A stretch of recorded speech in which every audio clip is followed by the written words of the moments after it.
Yeah, I'll react to that, sure. Hi guys, how are you? Good, I hope. Mini Cooper video. Let's go. The link to the original video from Donut here, top of the description. Most British car I can think of. I was going to watch another video on the clutch too, because it sort of went over my head the first time. Yeah, I'm curious. Let's go, guys. I said all the things. Original link. My name's Connor. Hi. Let's go. Great Britain, land of awesome. the Beatles, Big Ben, the Queen. It's also home to some of the most influential cars ever made. Jaguar, Land Rover, Lotus. But one car stands out above the rest, or should I thought Land Rover and Range Rover were the same company. Am I wrong there? I say below? The most British car of all time. One so iconic that they didn't change it for 40 years. It's the best-selling icon of British motoring that changed car design forever. It's also really cute. It is the most British thing since the Queen herself. Hello, Governor. This is everything you need to know. Cool, Hello, cool mug. Governor. This is everything you need to know to get up to speed. It's having so much fun. Oh my God. This is everything you need to know to get up to speed on the Mini.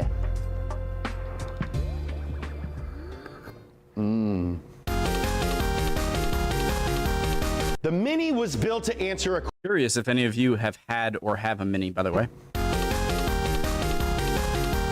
The Mini was built to answer a question. Yo, how do we fit the most stuff in the smallest space possible? The Morris Company wanted a car that was efficient, roomy, small enough to conquer London traffic, and still be fun to blast down English B roads. The job was given to Morris head engineer Alec Isagonis, who had previously worked on the Morris Minor, another icon of British post-war design. In 1952, Morris and Austin had merged to create the British Motor Company. Isagonis and his team struggled to strike a balance between a small exterior and a roomy interior until they had a major breakthrough that would influence economy cars for decades. They turned the engine sideways and made it power the front wheels. This little tweak changed everything. The transverse engine mounting saved room in the engine compartment, which made the cabin bigger. Front-wheel drive eliminated a drive shaft to the back wheels, allowing for a flat floor, making more rear legroom. 4 fully grown adults could fit inside the impossibly small prototype. Even more impressive than the capacity was the Seems so simple. I thought there had been like a solid reason why most cars would drive the back wheels, but there's no repercussion.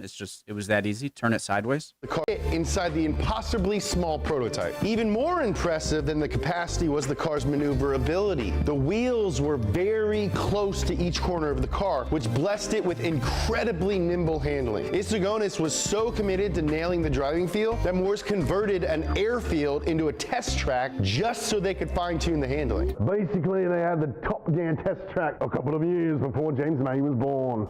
Once they had perfected So having the wheels close to each corner of the car, that means that parking and like parallel, just any sort of parking would be like when I think of a old Cadillac where it has just the wheels, 4 wheels, obviously, and then just giant back and front that you have to worry about like a mile in front of you if you're gonna hit something. But yeah, that makes a lot of sense. So many of these things just sound good, and I'm surprised they were revolutionary with the Mini. The prototype Cooper was ready for mass production. While other manufacturers built their cars on an assembly line, Morris built their new car on a jig.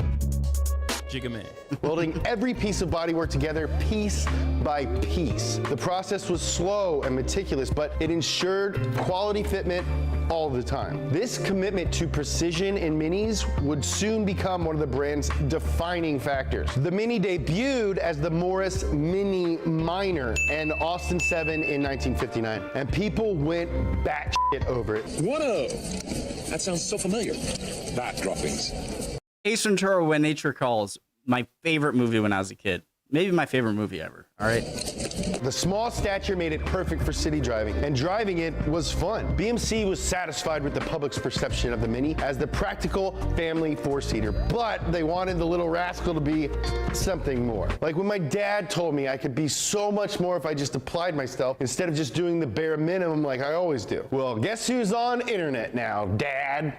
So Morris did what any parent would do and signed the Mini up for some sports. BMC prepared cars to be entered in the Monte Carlo Rally in 1961. The race took place in January, meaning the scrappy little Mini had to deal with icy roads and snow, all while racing with Ferraris and Lotuses. The car did okay, leading its class until suffering an accident. But no Fenati? Ferraris and Lotuses. The Guys, I'm not great with cars. Sorry. car did Sounded cool though. okay, leading its class until suffering an accident that ended the run. It was never going to win with 34 horsepower, but while other cars were spitting out on the ice, the Mini's front-wheel drive gave it awesome grip in the crappy conditions. BMC and Isagonis knew they were onto something with this cool little front-wheel drive racer car. Good job, you little guy. Good job, you little Mini. You did so good in Monte Carlo. Port Anglia? So good in Monte Carlo. We're very proud of you. I think he's a natural. No one saw the potential better than English racing legend John Cooper. Why is Cooper such a legend? Oh, well, nothing huge. Mini? He and his dad only changed Formula One forever when their mid-engined race car won back-to-back championships in the late 50s, convincing everyone else to go mid-engined, influencing race and road cars for decades to come. That's it. No big deal. Cooper saw the Minis racing in Monte Carlo and was like, do you guys really want to win? I can help you do that. And Isagonis was like, okay, chap. Cooper tuned up the tiny engines to make 70 horsepower and upgraded the brakes. The result was the Mini Cooper S. Ever heard of it? John Cooper and the gang took the Mini back to Monaco. 70 horsepower? Hey, chap. Cooper tuned up the tiny engines to make 70 horsepower and upgraded the brakes. Look, I'm not afraid. It just, I know very little. And so when I make like that seems like so little. Result was the Mini Cooper S. Ever heard of it? John Even Cooper and the gang took the Mini back to Monaco in 1964 and kicked everyone's ass. Then they went back the next year and kicked everyone's ass again. The next year they won again, but they were disqualified because they had the wrong light bulbs in their headlights. Seriously? But Mini didn't get discouraged. They came back the next year and won again. The repeated success of the Mini Cooper proved that you didn't need to have hundreds of horsepower and an Italian name to win races. You just need... I never would have expected this car to have this sort of history. I just thought it was a fun little new project, and it just became a commercial car. You didn't need to have hundreds of horsepower and an Italian name to win races. You just needed heart.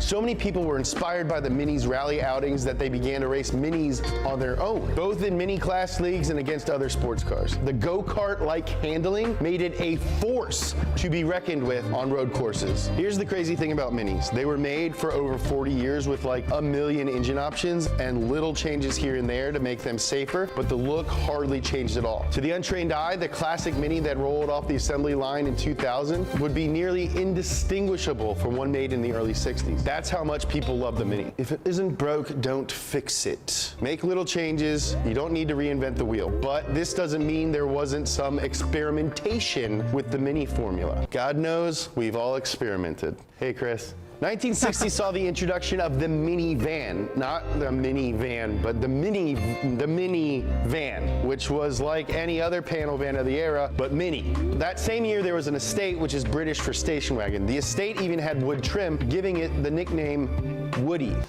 The next year, a mini pickup was introduced with a bed. Classic family car. We didn't have just like from the 70s or National Chevy Chase? Woody. The next year, a mini pickup was introduced with a bed big enough for like a box. Perhaps the strangest Mini ever was the Mini Moat, and I'm not I love it. big enough for like a box. Perhaps the strangest Mini ever was the Mini Moat, and I'm not kidding. This is actually real. It's an off-road version developed for military use. The British Army and Royal Marines took one look at the puny Jeep wannabe, and they were like, you know what? Mate, we're good. Lack of military interest notwithstanding, BMC produced the Moke anyway, and it became a cult classic. but by far the coolest Mini variant was the ERA Mini Turbo, released in 1989. This wide-bodied performance hatchback made 100 horsepower and was the only classic Mini to come from the factory with a turbo. It had a top speed of 115 miles per hour, which actually sounds terrifying. Guys. Have you ever driven a Mini? It's scary. The car was Guys, why does that sound like such little horsepower to me? Yeah, I don't know car stuff, okay? So grant you that. But even in a small end, it just sounds really... actually sounds terrifying. Have you ever driven a Mini? It's scary. The car was built by English Racing Automobiles, a company that specialized in building Grand Prix cars in the 1930s. Mini's parent company at the time, Rover, wanted ERA to build a performance-based Mini in the spirit of the Cooper S. Only 436 ERA turbos were ever sold, and most of them went to Japan, so they're super dupes rare. In 1994, BMW bought the Rover Group, and development of a new car started right away. Rover kept building the classic Mini until BMW sold them to Ford in 2000. The last classic Mini to roll off the line was built the same way it had been built for decades, by hand. In late 2000, BMW rolled out the new Mini Cooper. The old king was dead, but his son... Sorry, 2007? BMW built the same way it had been built for decades. I just want to say, I think this one looks awesome. Classic Mini to roll off the line looks like a beach dune buggy. Slap some nice big tires on there. was built the same way it had been built for decades, by hand. In late 2000, BMW rolled out the new Mini Cooper. The old king was dead, but his son had taken the throne. The Mini Cooper was unmistakably Mini, with round headlights and a signature white roof. Yeah, it was a little bigger than the old one, but compared to other cars on the road, it was still pretty Mini. Many Mini purists weren't completely convinced it was a proper replacement, but that didn't matter because the new Mini was an immediate commercial success. As a tribute to John Cooper, BMW revived the Cooper S name for the sport version. The Cooper S was powered by a supercharged 1.6-liter engine, making 160 horsepower, giving it a better power-to-weight ratio than the original. These things are rad. The block is cast iron, so you can tune the hell out of it. What is your average horsepower for your standard average vehicle today? Without worrying about blowing up, and it handles. I want to know if that's still low. It's cast iron, so you can tune the hell out of it without worrying about blowing up, and it handles twisty roads just as well as the old one. The Mini's like, yo, Dad, I'm bigger than you, and I'm faster than you, which is the opposite of me. I am smaller and slower than my dad. Like the Mini of old, the brand started introducing fresh models to expand the brand. You got the Mini convertible in 2005, which is great for California, but not ideal for rainy Britain, where it was born. In 2007, Mini introduced a diesel version, which we never got in the States because we never get diesel cars. It's like, hey, where's the diesel pump? And the guy's like, oh, across town. And you're like, what? Yeah, we don't really import that many diesel cars over here. Question, guys. What is the advantage of diesel? Yeah. And why do some nicer cars, they require, you know, that you can't just use the cheaper fuel? What makes a fuel? This is my question. This is my question. What makes a cheaper fuel cheaper and a more expensive fuel more expensive? Like what is it? You know. So 2008 gave us the Mini Clubman, which was a little longer for more legroom and had a weird little baby door on the right side and all right, so it keeps getting bigger. Soon it's not going to be the Mini Cooper. barn doors. Longer for more legroom and had a weird little baby door on the right side and barn doors in the back. In 2011, Mini unveiled their very first crossover, the Countryman. It had all-wheel drive, more ground clearance, and was all beefed up like that kid in junior high who went through puberty over summer break to beat everyone's ass now. Daryl, I know I used to take your lunch money, but can we work this out? I'm sorry, I'm not bullying anymore. The Countryman also marked Mini's return to the rally scene, both in the backwoods and rallycross events all over the world. The roided out Mini won the brutal Dakar Rally 4 freaking times, making it one of the toughest rally cars ever.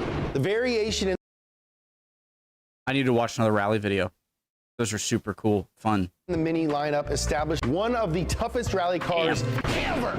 The variation in the Mini lineup established the brand not only as quirky novelty, but a legitimate family to choose from. The crown jewel in the lineup being the John Cooper Works model. These are the fastest Minis you can buy, with turbocharged engines making 220 horsepower. They've got functional brake ducts in the front to keep your brakes cool while you're tearing up the track. If you thought Mini forgot about its heritage, you're dead wrong. These things are real sports cars. I mean, it's British racing green with red stripes. Those colors don't even match. It's like Christmas race car. Best race car is man. The Mini is truly an icon. The British love this car. In 2015, they voted it the most British car of all time, beating out the Land Rover, the Jaguar E-Type, and the Horse and Carriage. No car better encapsulates British sensibility than this quirky economy car. All right, we obviously missed some things, so feel free to tell us what. If you have a Mini, let's see them. Is the new Mini really a true Mini? If you're a British girl, hit me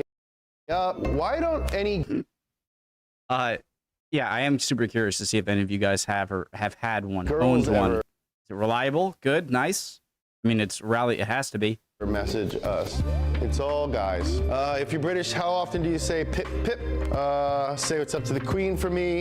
We got some more shows going on. We're gonna have a science show. My buddy Bart's hosting it. It's gonna be really funny and really educational. And as always, like, comment, subscribe, and share. Cheerio! Cheerio. Yeah, super cool video. Interesting. You did have a bit of history there. Would appreciate any answers or any questions answered. And why is it that American cars get... Why do people hate American cars? Okay? I have to say, the Corvette, not great. A Corvette just doesn't... It seems like a Corvette seems to me, and what do I know? I don't know cars, so if you have a Corvette, don't get mad at my opinion. What do I know? But this is just my brain talking, not me. It seems like a car that's trying to be like in the nicer car categories, but isn't quite that. Again, guys, I'd appreciate any comments at all. Hope you're having a great day, great video, and I'll see you next time. Bye.